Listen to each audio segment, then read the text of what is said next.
India বিশ্বকাপ জেতার পর বেশ কয়েকদিন আমি লক্ষ্য করছি সোশ্যাল মিডিয়ায় বেশ কিছু অজাত যারা আর কি সেই ভিডিও ফুটেজটা তুলে ধরেছে, যেটা সূর্যকুমারের ক্যাচ নয়, এটা 6 ছিল, বাউন্ডারি সরানো হয়েছে।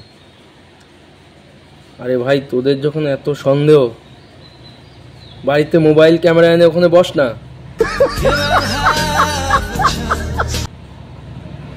আর এটা তো রিভিউ হয়েছে ক্যাচটা, নাকি তোরা ডিসাইড করবি ভাই বাড়ি বসে? আইসিসি মাতব্বরি তো তোরা করবি। আইসিসি মানে কি? বাংলাদেশ ক্রিকেট বোর্ড নাকি?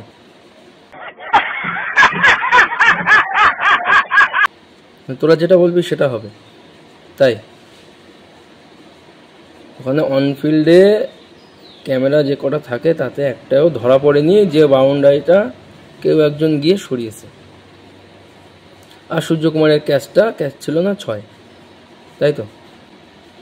তাহলে ভাই তোরা যখন এতই বুঝিস,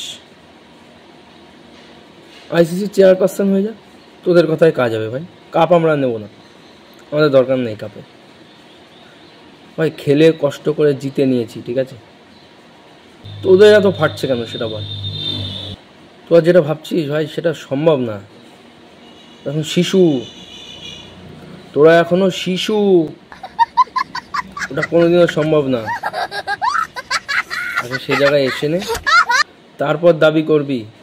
যেদিনকে সেমিফাইনালে উঠবি, ফাইনাল খেলবি, সেদিনকে যখন এটা ফেস করবি, সেদিনকে তোরা বলিস মেনে নেব। এখন বলিস না ভাই, এটা মেনে নেওয়া যাচ্ছে না। কারণ তোদের কোনো ক্ষমতা নেই, জিরো ব্যালেন্স, কোনো ক্ষমতা নেই। অতএব I got broads in Atlanta, just to lean the family.